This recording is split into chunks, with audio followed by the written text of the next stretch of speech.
Hello दोस्तों, हमारे YouTube channel में आप सभी का स्वागत है। तो दोस्तों, आज के इस वीडियो में हम डिफेंस स्टॉक्स की डीप एनालिसिस करने वाले हैं। फर्स्ट ऑफ ऑल कुछ पॉपुलर डिफेंस स्टॉक्स की करेक्शंस को डिस्कस करने वाले हैं कि कौन कौन सी स्टॉक्स कितने कितने परसेंट तक फिलहाल करेक्ट हुई हैं।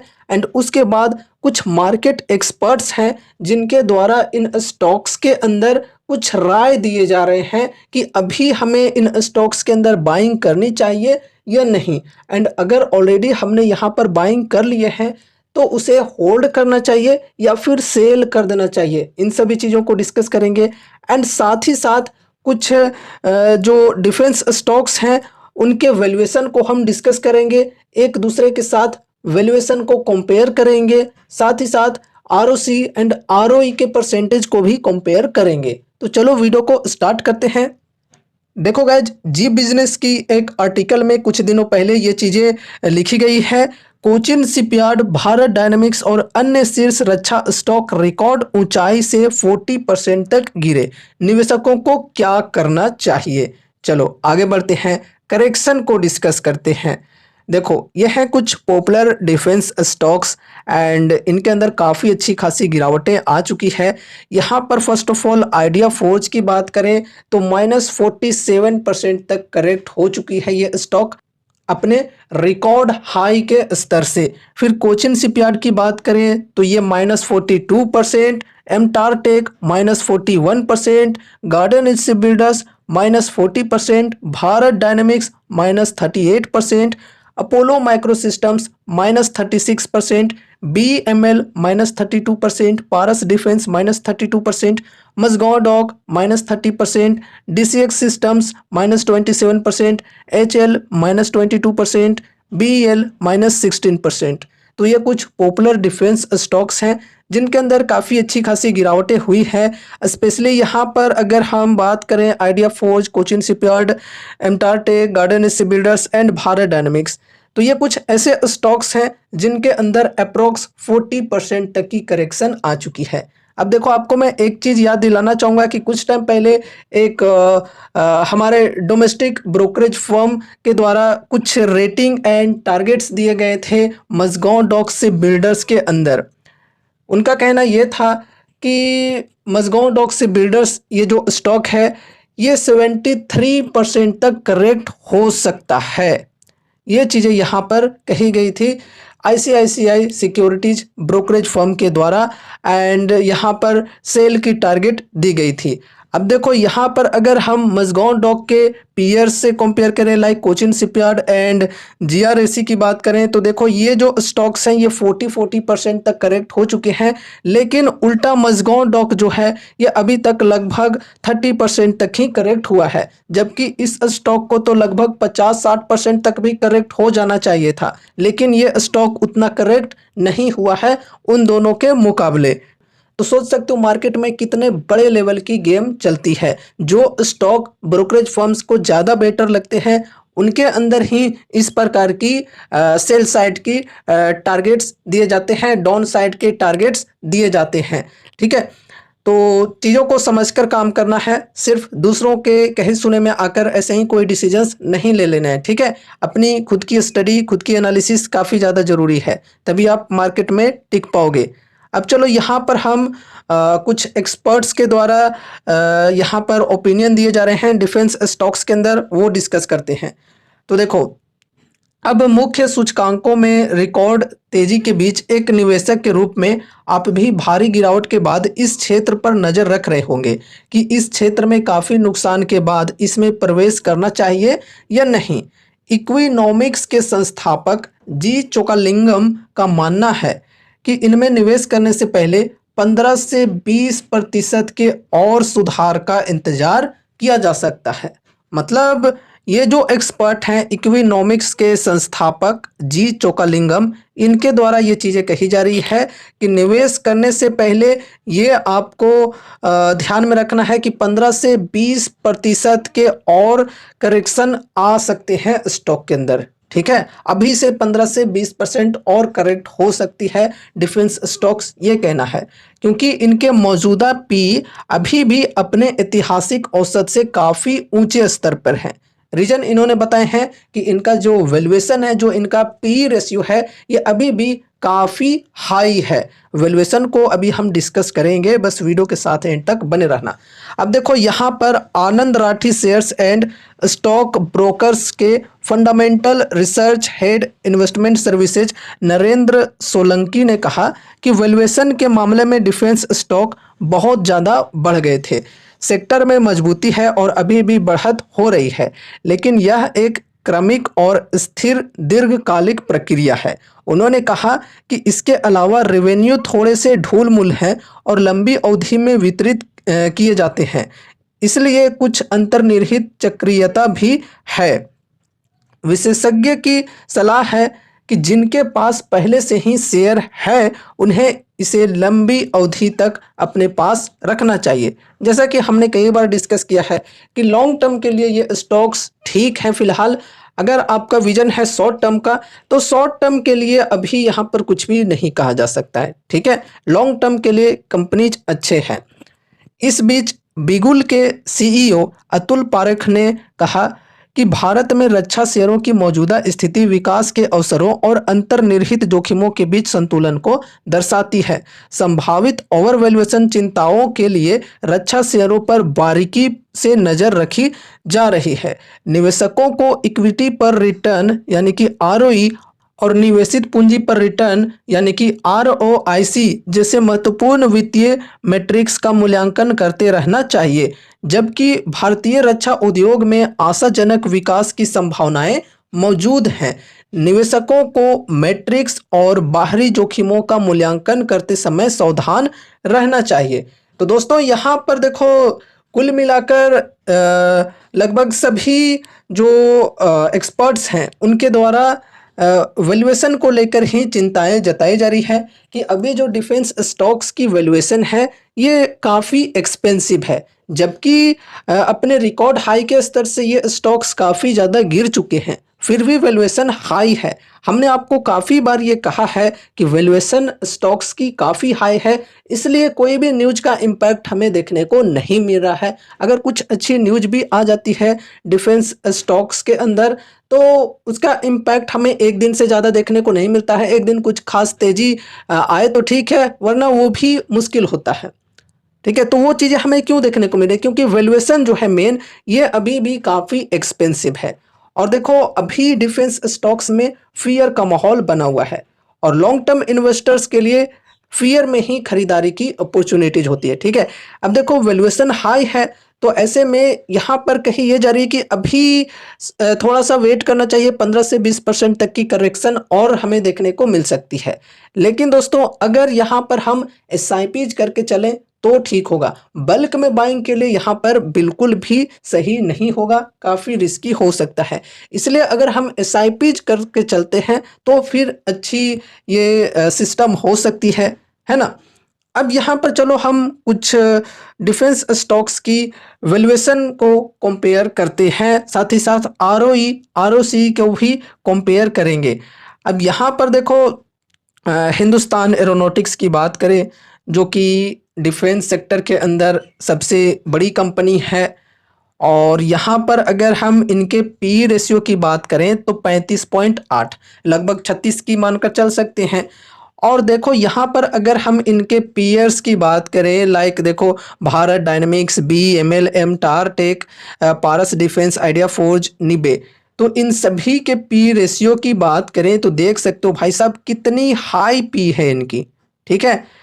HL के मुकाबले में देख सकते हो भारत डायनेमिक्स 71 की पी, BEML 53, एमटार टेक्नोलॉजीज ये तो 129 है, पारस डिफेंस 109, आइडिया फोर्ज 111। इनकी वैल्यूएशन को कंपेयर कर सकते हो आप HL के साथ में। HL की वैल्यूएशन फिलहाल कैसी है।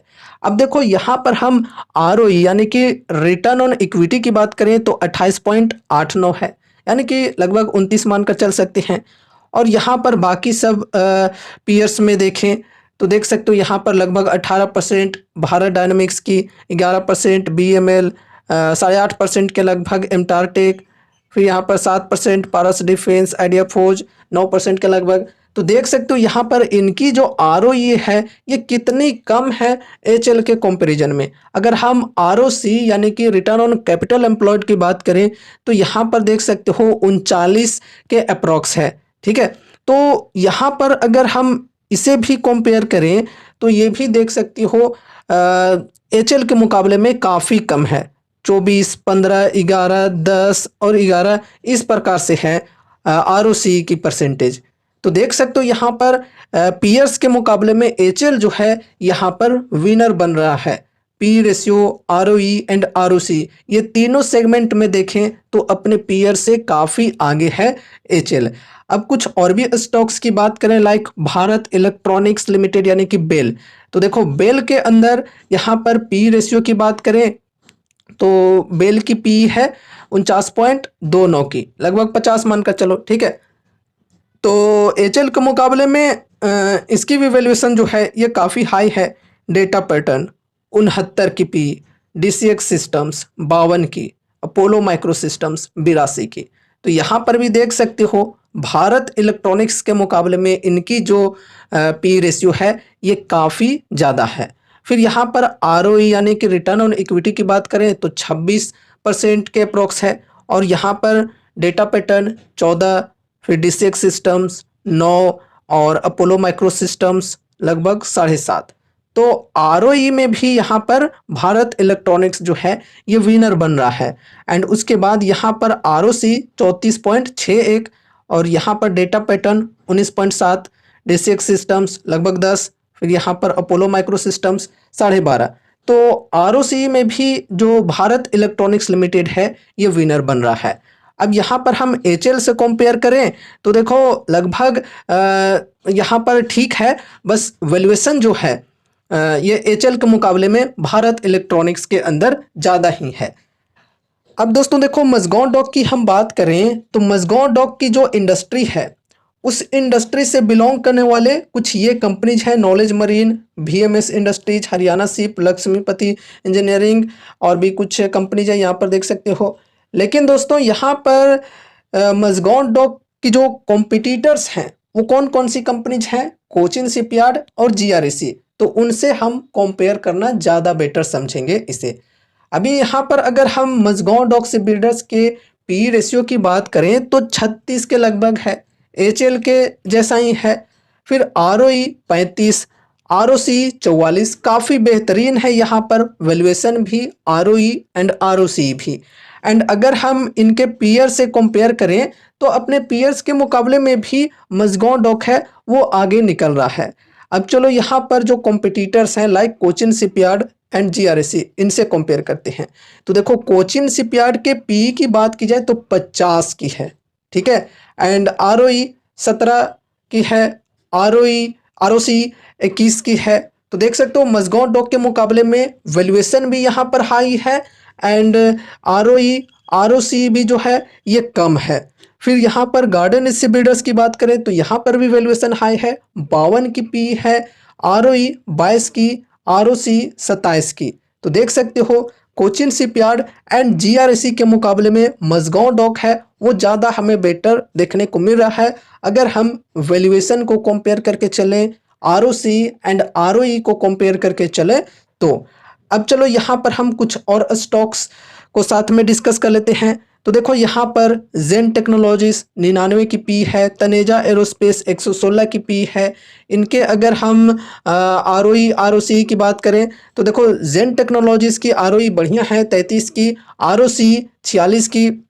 फिर यहाँ पर तनेजा एरोस्पेस 9 की है सिर्फ ROE और ROC 13 के अप्रोक्स है।